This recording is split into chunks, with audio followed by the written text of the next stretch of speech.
Bonjour à toi et bienvenue aujourd'hui pour ce cours sur la réciproque du théorème de Thalès. Aujourd'hui, je vais t'expliquer la réciproque, comment ça marche et quelles sont les erreurs à ne pas faire pour bien comprendre ton cours.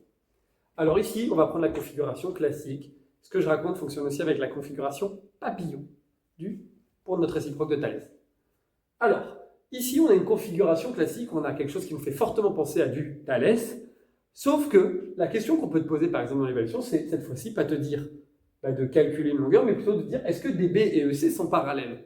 Et là, tu es bien embêté parce que pour appliquer le théorème de Thalès, tu as besoin des droites parallèles. Donc si on te demande de montrer que les droites sont parallèles, en fait, tu ne peux pas appliquer le théorème de Thalès, il sert à calculer une longueur. Donc là, ce qu'on va appliquer, c'est quelque chose d'autre, c'est la réciproque. En fait, c'est un peu les mêmes idées qu'on va mettre en jeu, sauf qu'on va inverser les hypothèses et la conclusion. Et du coup, ici, l'idée, c'est qu'on va essayer de prouver que les droites sont parallèles, et pour ça, on va vérifier si l'égalité de Thalès, elle va fonctionner. On ne le sait pas à l'avance. Alors, comment rédiger ça? Première idée, on va écrire les hypothèses comme d'habitude. Dans la réciproque, il y a deux hypothèses. La première hypothèse, c'est que les points doivent toujours être alignés et bien précisés dans quel ordre. A, B, C et A, D, E sont alignés dans cet ordre. Il faut bien le dire. Donc, on va bien dire que A, B, C et A, D, E sont alignés dans cet ordre. Alors pourquoi dans cet ordre? C'est parce que ça a une importance après pour nos droites parallèles. Donc sont alignés dans cet ordre. Comme ça, il n'y a pas d'ambiguïté possible. Bon, ici avec le dessin, l'ambiguïté était de toute façon levée. Ensuite, maintenant que nos points sont alignés, la deuxième hypothèse qu'il faudrait, c'est vérifier que l'égalité de Thalès, elle est vérifiée. Donc si de plus on a l'égalité de Thalès, donc je vais écrire l'égalité de Thalès et vérifier. Alors, dans notre cas, ça veut dire quoi que l'égalité de Thalès est vérifiée?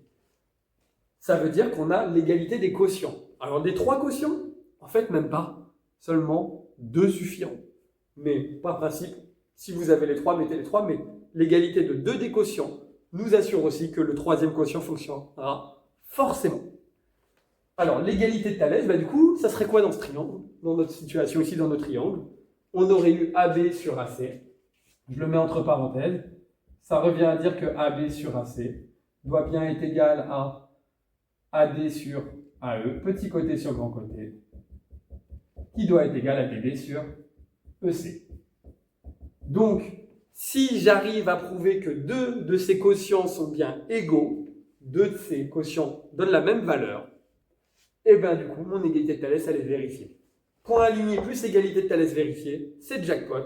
Je peux conclure. Conclusion.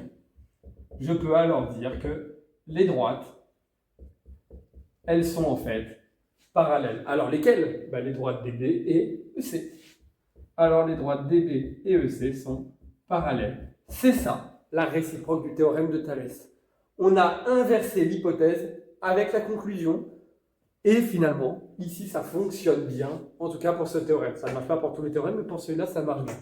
Donc si je résume, on a une configuration de Thalès et on nous demande de prouver que des droites sont parallèles. Cette fois-ci, Thalès ne s'applique pas puisqu'on n'a pas les droites parallèles, mais c'est la réciproque qui va peut-être pouvoir s'appliquer.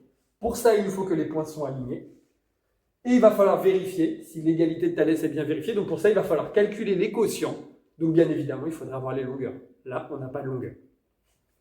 Si on a bien ces deux hypothèses, conclusion, tes droites sont parallèles. Et ben voilà.